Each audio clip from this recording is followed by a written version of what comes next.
नमस्कार, मेरा नाम अंकुश कुमार है और मैं उत्तर प्रदेश के बुलंदशहर ज़िले के परतापुर गांव का से ताल्लुक़ रखता हूं और पिछले 19 सालों से दिल्ली में रह रहा हूं और पिछले 5 वर्षों से अपने कुछ दोस्तों के साथ हिंदीनामा नाम का एक साहित्यिक प्लेटफ़ॉर्म या साहित्यिक एक गतिविधियों को संचालित करने वाला एक पेज चला रहा हूं और हाल ही में मेरी एक किताब आई है जिसका नाम है आदमी बनने के क्रम में, और इसमें से मैं आपके लिए एक कविता फ़िलहाल पढ़ने वाला हूँ।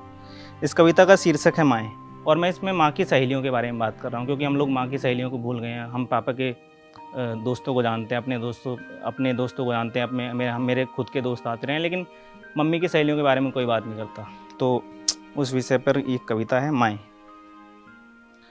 मैं अपने दोस्तों से मिलकर खुश होता हूँ और उनके साथ करता हूँ बात घंटों तक फ़ोन पर। पिताजी के साथ उनके दोस्त आते हैं कई बार दफ्तर से।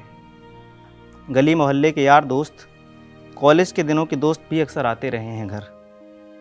उन सब से मिलते हुए मैं अक्सर माँ की सहेलियों के बारे में सोचता हूँ। कहाँ होंगी वे सहेलियाँ जिनके संग माँ जाती होगी स्कूल। खेला होगा खो खो और स्टापू, किसी फिल्मी हीरो के सपने जिनके संग देखे होंगे। गली मोहल्ले की ज़्यादातर औरतें माँ को दीदी बोलती हैं, क्योंकि माँ उन सबसे बड़ी है उम्र में। मैं तब सोचता हूँ जब माँ की सहेलियाँ बुलाती होंगी माँ को नाम से, तब कैसे दौड़ पड़ती होगी वो। लेकिन न जाने कब से वो तरस गई है किसी पुराने परिचित से अपना नाम सुनने को।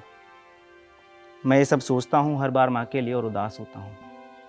माँ हालांकि उस उदासी से उबर गई है जब वो 19 बरस की आयु में अपनी सहेलियों से दूर हो गई थी। राखी पर मामा के घर जाते समय माँ हर बार लौट आती है अगले ही दिन, और तब मुझे बस यही लगता है कि हर बार माँओं को ही क्यों लौटना पड़ता है, इस मर्यादा के साथ कि जाओ अब वही है तुम्हारा घर। तो ये एक कविता थी माएँ, और इसके अलावा एक कविता जो मैंने लिखी है कुछ है, जैसे हम आम लोग हैं उनके लिए, जैसे हमारा मिडिल क्लास के जो बच्चे होते हैं उनका जो एक कई बार क्या होता है कि हम लोगों के सपने खुद के टूट जाते हैं, हम लोग दूसरों के रास्ते पर चलने की कोशिश करते हैं। तो उस विषय में एक मैंने कविता लिखी है जिसका शीर्षक है हम, और काफ़ी लोग इससे रिलेट करेंगे, कनेक्ट करेंगे, मतलब ऐसा हो सकता है कि करें। मैं इसी तरीके से लिखने की कोशिश की है इसको। तो इस कविता का शीर्षक है हम। हम बहुत आम जगहों से आए थे, बहुत आम जगहों पर रहे, बहुत आम जगहों पर पढ़े और बेहद आम जगहों पर खाया। जब अमीर लोग बड़े नोट निकाला करते थे, हमारी जेब में कुछ सिक्के खनकते थे। हम सब एक जैसे नहीं थे, फिर भी हम शामिल थे रेस में, एक ऐसे घोड़े की तरह जिसकी टांगों पर पूरे खानदान की उम्मीदों का बोझ टिका था। और वह बोझ इतना था कि थोड़ा और बढ़ते ही हम चटक सकते थे, टूट सकते थे, बिखर सकते थे। हमारे पास खोने को नींदें थीं और बेचने को सपने, इसके अलावा कुछ और नहीं जिसे दांव पर लगा सकते। हमने पढ़ी रात भर किताबें और लड़े सपनों के लिए। कितना कुछ और था जो हम कर सकते थे, पर मारे गए दूसरों की उम्मीदों पर खरा उतरते हुए।